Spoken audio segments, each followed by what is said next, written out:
세상의 무대 위에 하나님의 말씀을 던지다. 안녕하세요, 무대 위에입니다. 우리는 지난 일부 영상을 통해 인생의 멋진 소나기를 맞을 때 우리가 기억해야 할 것은 천둥소리라는 환경의 두려움이 아니라 우리를 껴안고 거친 들판을 뛰어나가시는 아버지의 심장소리라는 사실을 깨달았습니다. 하지만 여전히 마음 한구석에 해결되지 않는 질문이 우리를 끊임없이 괴롭힙니다. 프랑스의 사상가 블레즈 파스칼은 이렇게 말했습니다. 인간은 끝없는 우주의 영원한 침묵을 마주할 때 깊은 공포를 느낀다. 우리가 고난 속에서 정말로 미쳐버릴 것 같은 이유는 고난의 아픔 그 자체보다는 그 고난을 보며 침묵하시는 하나님의 숨막히는 침묵 때문입니다. 하나님이 나를 사랑하셔서 껴안고 계신다는 건 알겠습니다. 그런데 왜 이 지독한 고난을 당장 멈추시지는 않으시는 겁니까? 왜 내 영혼이 이토록 피투성이가 되도록 풍랑이 불게 내버려 두시나요? 예수님은 도대체 내 삶의 배에서 태평하게 주무시고만 계시는 걸까요? 만약 오늘 당신도 해결되지 않는 고난의 장기화 속에서 하나님 언제까지입니까? 라고 지쳐 외치고 있다면 오늘 이 영상을 끝까지 붙잡아 주시기 바랍니다. 오늘 마주할 성경의 진리를 통해 당신을 흔드는 그 거친 바람과 바다조차 하나님의 100% 온전한 통제력 아래에 있으며 그 침묵 속에 감추어진 놀라운 사랑의 수술이 무엇인지 깨닫게 될 것입니다. 오늘 우리가 깊이 대면해야 할 약속의 말씀은 마태복음 8장 26절에서 27절 말씀입니다. 예수께서 이르시되 어찌하여 무서워하느냐 믿음이 적은 자들아 하시고 곧 일어나서 바람과 바다를 꾸짖으시니 아주 잔잔하게 되거늘 그 사람들이 놀랍게 여겨 이르되 이가 어떠한 사람이기에 바람과 바다도 순종하는가 하더라.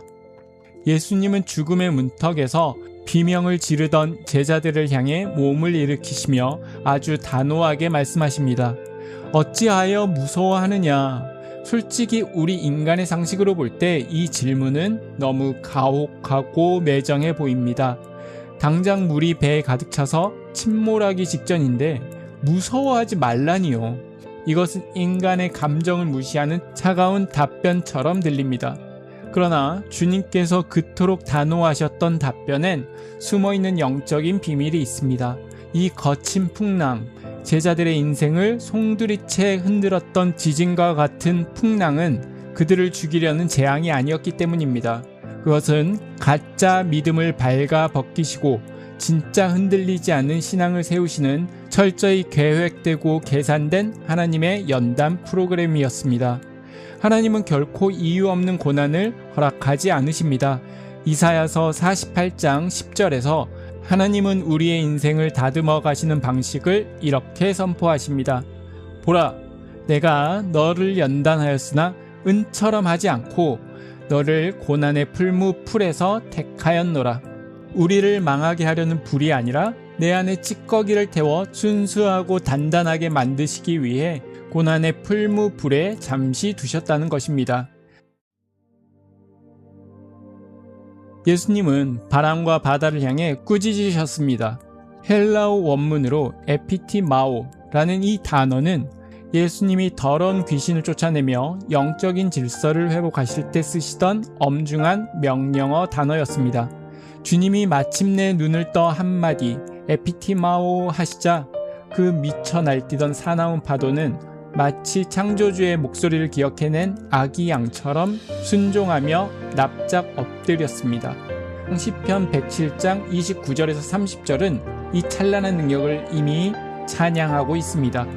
광풍을 고요하게 하사 물결을 잔잔하게 하시는도다. 그들이 평온함으로 말미암아 기뻐하는 중에 여호와께서 그들을 바라는 항구로 인도하시는도다.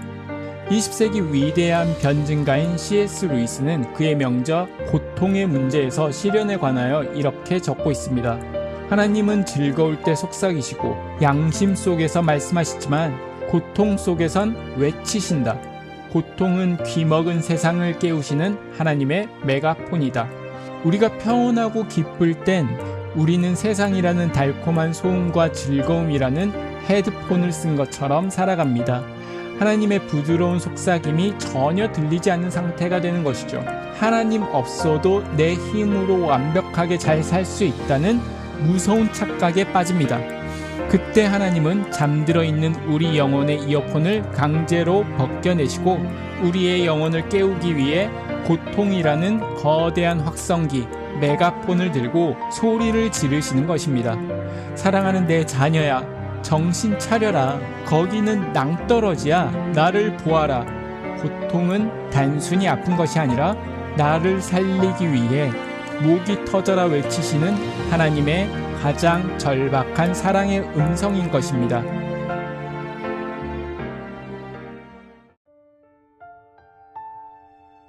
이것은 마치 노련한 외과 의사의 손에 들린 예리한 수술용 메스와 같습니다.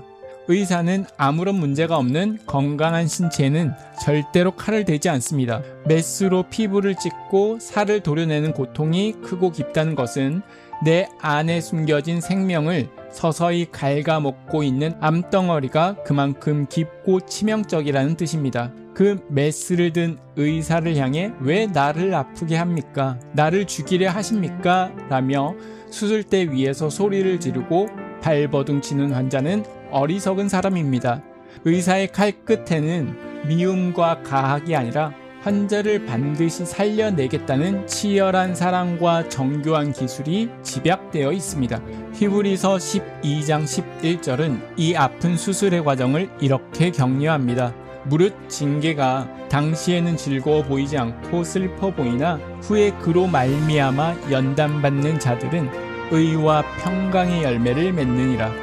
본문의 징계라는 단어는 헬라어 원문으로 파이데이아입니다.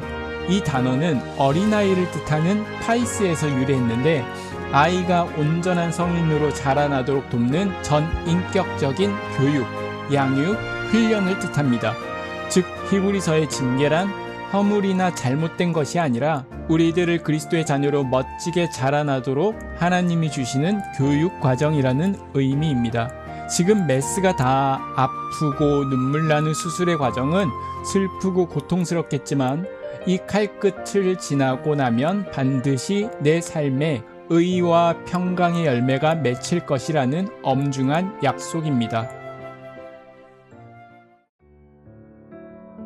예수님은 우리의 신앙이 그저 온실 속의 화초처럼 환경이 좋을 때만 주님을 찬양하는 나약한 수준에 머물기를 원치 않으십니다. 주님은 갑작스런 소나기라는 인생에 날카롭고 예리한 수술용 메스를 통해 평소에는 보이지 않던 내 마음속 깊이 숨겨진 세상에 대한 집착, 끊어내지 못한 중독과 제약, 그리고 하나님 없이도 내 힘과 경험으로 살 수 있다는 자기 의존의 암덩어리를 정교하게 도려내십니다. 야고보서 1장 2절에서 4절 말씀은 이렇게 얘기합니다. 내 형제들아, 너희가 여러 가지 시험을 당하거든 온전히 기쁘게 여기라. 이는 너의 믿음의 시련이 인내를 만들어내는 줄을 너희가 알미라. 인내를 온전히 이루라. 이는 너희로 온전하고 구비하여 조금도 부족함이 없게 하려 함이라. 시련이 나를 파괴하는 것이 아니라 나를 단련하여 순금으로 만들고 온전하고 구비하여 조금도 부족함이 없는 위대한 신앙의 거인으로 세우기 위함입니다. 오늘 영상을 관통하는 생명의 선포를 단 한 문장의 진리로 여러분에게 선물해 드립니다. 인생의 갑작스러운 소나기는 우리를 파멸시키기 위한 재앙이 아니라 우리를 가장 안전하게 안으시는 하나님의 완벽한 사랑을 경험하게 하는 가장 위대한 은혜의 통로입니다. 그러므로 오늘 당장 현실의 파도가 내 삶이라는 배 안으로 사정없이 들이칠 때 두려움에 사로잡혀 걱정의 시나리오를 쓰는 연필을 꺾어버리고 입술을 열어 세상이 떠나가라 소리 높여 하나님의 능력을 선포해 보십시오. 내 인생의 배에는 바람과 바다를 손가락 하나로 다스리시는 전능자 예수님이 함께 타고 계신다. 주님이 내 배의 선장이 되시기에 이 소나기는 나를 절대로 침몰시킬 수 없다. 사랑하는 무대 위의 시청자 여러분, 지금 당신의 영혼을 사정없이 때리는 거센 폭풍우 때문에 낙심하지 마십시오.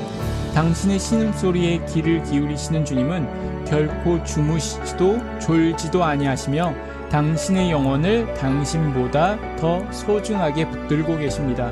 비바람을 뚫고 내 영혼 깊숙이 파고드는 하나님 아버지의 우리들의 시선을 고정해야 합니다. 내 사랑하는 자녀야, 괜찮다. 울지 마라. 오늘도 내가 너와 함께한다. 넌 할 수 있어. 이 위대한 약속의 말씀을 붙잡고 오늘 하루도 상한 어깨를 당당히 펴고 승리의 발걸음을 내딛기를 응원합니다.